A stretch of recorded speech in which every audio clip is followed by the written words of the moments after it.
Assalamualaikum warahmatullahi wabarakatuh. Perkenalkan, nama saya Herliansyah Ramadan, absen 17. Saya mewakilkan Ivan Timothy Arifianto, absen 19, dan Muhammad Miftahus Surur, absen 25. Kami akan mempresentasikan tentang materi ilmu pengetahuan sosial tentang tradisi dan kebudayaan Indonesia. Tanpa panjang lebar kalimat, mari kita masuk ke inti materi. Materi yang pertama adalah pengertian budaya. Budaya adalah suatu kebiasaan yang dilakukan oleh individu atau kelompok dan dilaksanakan secara turun-temurun dari generasi ke generasi. Hal ini merupakan salah satu gagasan dari buku Human Communication halaman 19 yang disusun oleh Dr. Deddy Mulyana MA. Sesuatu dapat dikatakan budaya apabila dilakukan secara berpola atau berulang. Budaya akan berawal dari sebuah kebiasaan atau habits. Ini merupakan gagasan pembuat PPT yaitu Herliansyah Ramadan. Selanjutnya adalah jenis budaya Nusantara. Jenis-jenis budaya Nusantara dibagi menjadi 3, yaitu budaya kelahiran, budaya perkawinan, dan budaya kematian. Hal ini selaras dengan daur hidup manusia atau daur hidup makhluk hidup yang berawal dari kelahiran, kemudian ke perkawinan dan kematian. Kelahiran adalah awal mula kita menginjakkan kaki di bumi, kemudian diikuti dengan pertengahan kehidupan yaitu ditandai dengan perkawinan dan akan berakhir pada kematian untuk hidup di bumi.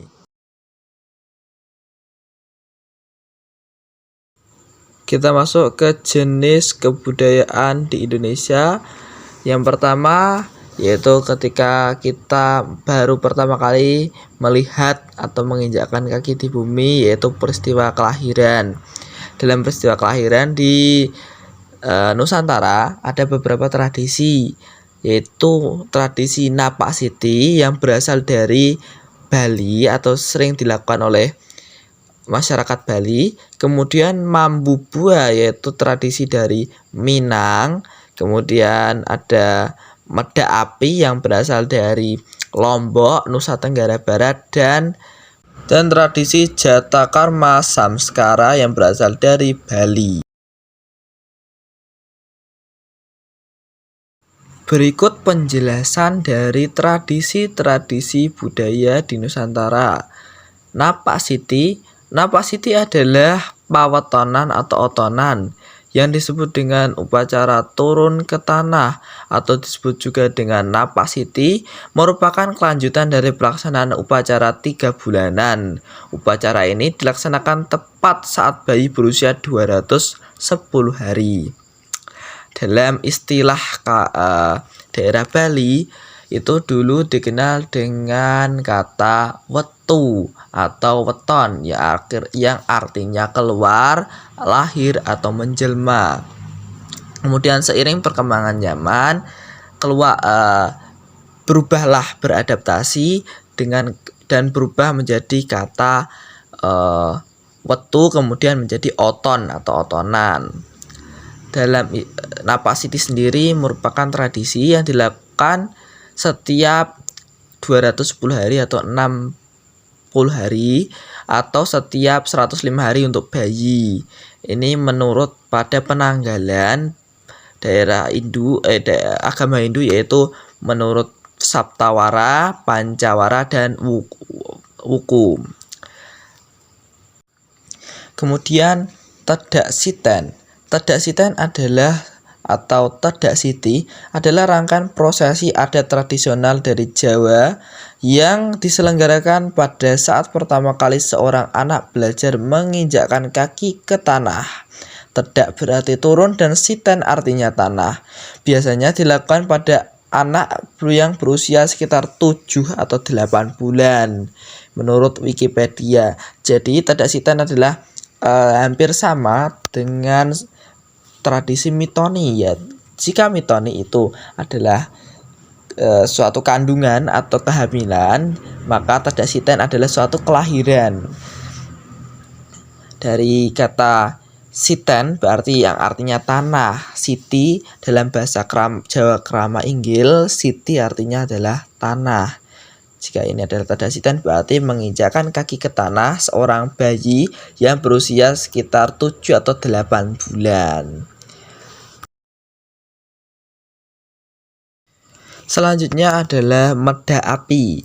Meda api merupakan tradisi pemberian nama bayi yang dilakukan oleh masyarakat suku Sasak di Lombok, Nusa Tenggara Barat, NTB.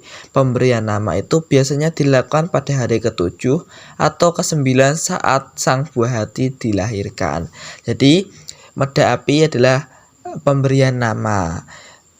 Uniknya, pemberian nama ini dilakukan dengan menggunakan bara-bara api atau asap api yang dibakar di depan sang buah hati untuk sebagai tanda pemberian nama.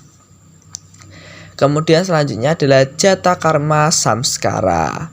Jatakarma Samskara atau upacara Jatakarma Samskara adalah upacara untuk menyambut seorang anak sebagai cetusan rasa bahagia dan terima kasih dari kedua orang tua atas kelahiran anaknya. Selain itu, upacara ini juga diyakini memberikan keselamatan pada sang bayi hingga besar. Kemudian kita lanjut ke jenis kebudayaan Indonesia atau Nusantara yang kedua, yaitu ketika kita berada di tengah-tengah atau seperempat atau sepertiga dari kehidupan kita, yaitu masa-masa perkawinan. Perkawinan di Nusantara juga ada tradisinya. Tradisi perkawinan di Nusantara sangat beragam, namun kita akan ambil 4 saja yang mencolok dan cukup terkenal di kalangan Nusantara, yaitu ada tradisi siraman, tradisi sungkeman, budaya pingitan, dan budaya saweran. Siraman berasal dari Jawa, kemudian sungkeman juga Jawa, pingitan juga Jawa Tengah, dan saweran dari adat Sunda. Kemudian penjelasan tradisi perkawinan atau budaya perkawinan. Yang pertama adalah siraman. Upacara siraman merupakan prosesi dari rangkaian pada pernikahan adat Jawa. Siraman selalu dilakukan sebelum mengawali proses perhiasan pengantin. Dalam upacara ini terdapat banyak makna serta simbolis yang berisikan makna kehidupan bagi pasangan pengantin. Siraman secara harfiah memiliki arti mengguyur. Ini menurut Wikipedia. Siraman biasanya dilakukan itu oleh orang tua atau oleh mbah dari sang pengantin mempelai. Biasanya juga dilakukan dengan mengguyurkan menggunakan gayung dari batok kelapa, atau bisanya juga menggunakan wangi-wangian yang dicampurkan ke air atau kembangan yang disiramkan juga atau dimasukkan ke air kemudian disiramkan ke mempelai. Selanjutnya adalah tradisi sungkeman. Sungkeman adalah arti dari kata sungkem adalah tanda bakti atau hormat yang dilakukan oleh kedua pengantin ke hadapan orang tua serta keluarga yang lebih tua dari kedua belah pihak, menunjukkan tanda bakti dan terima kasih atas bimbingan dari lahir sampai ke perkawinan. Ini juga menurut Wikipedia. Sungkeman sendiri biasanya dilakukan ketika setelah adanya prosesi ijab kabul atau foto bersama ketika resepsi, itu mempelai sungkem berlutut di hadapan orang tua. Biasanya itu juga selain sebagai ucapan terima kasih juga sebagai pelepasan dari kedua belah mempelai untuk menuju kehidupan pribadi yang baru atau kehidupan yang lebih mandiri dengan pasangannya.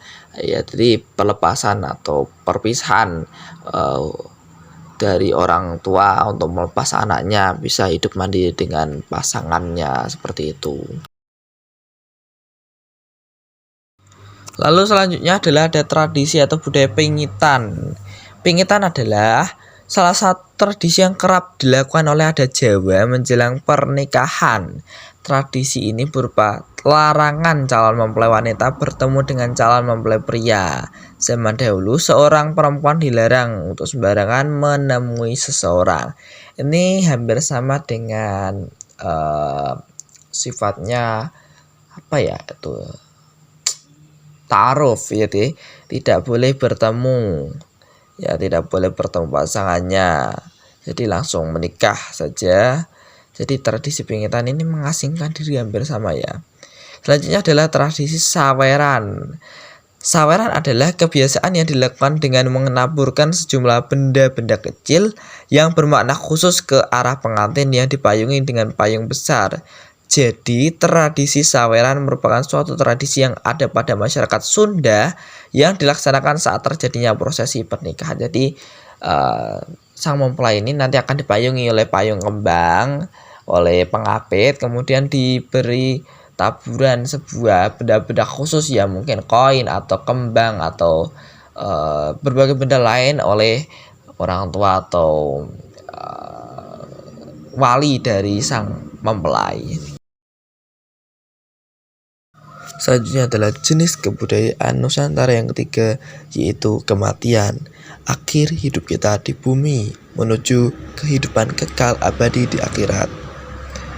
Tradisi kebudayaan kematian ada beberapa macam. Salah satunya yang tertera 4 di layar, yaitu tahlilan, ngaben, rambu solo, dan kwangkei.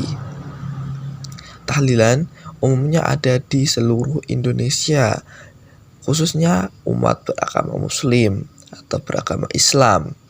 Kemudian ngaben yang berasal dari Bali, rambu solo yang berasal dari Tanah Toraja, Sulawesi Selatan, dan kwangkei yang berasal dari suku Dayak Kalimantan. Kemudian penjelasan tradisi kematian di Indonesia. Yang pertama adalah tahlilan. Tahlilan adalah ritual atau upacara selamatan yang dilakukan sebagian umat Islam, kebanyakan di Indonesia dan kemungkinan di Malaysia, untuk memperingati dan mendoakan orang yang telah meninggal, yang biasanya dilakukan pada hari pertama kematian hingga hari ke-7 dan selanjutnya dilakukan pada hari ke-40, ke-100, ke-1 tahun atau mendak. Jadi tahlilan ini biasanya dilakukan oleh masyarakat daerah sekitar rumah orang yang meninggal. Kemudian jika mendak, bahkan bisa undangannya bisa sampai ke luar dari sekitar daerah atau luar desa, atau orang-orang kerabat terdekat yang dipanggil. Mendak itu ada mendak pisan, mendak pindo, mendak telu, biasanya ada seperti itu. Kemudian selanjutnya adalah ngaben. Ngaben merupakan upacara kremasi dan atau pembakaran jenazah di Bali, Indonesia. Upacara adat ngaben merupakan sebuah ritual yang dilakukan untuk mengirim jenazah pada kehidupan yang mendatang. Dalam upacara ini jenazah diletakkan dalam posisi seperti orang tidur. Jadi ngaben ini adalah jenazah yang pertama dikremasi atau dibakar. Ini jadi jenazah pertama diarak, kemudian menuju ke tempat kremasi, kemudian dibakar, dan abunya nanti akan disebar di laut atau di laut ya, kalau nggak salah ya, di laut itu akan disebar atau dibuang di situ.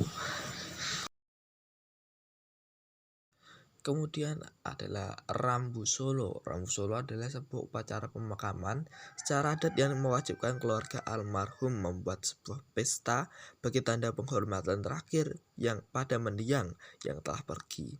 Kata rambu solo dalam bahasa Toraja adalah harfiah secara berarti asap yang arahnya ke bawah. Ini menurut Wikipedia.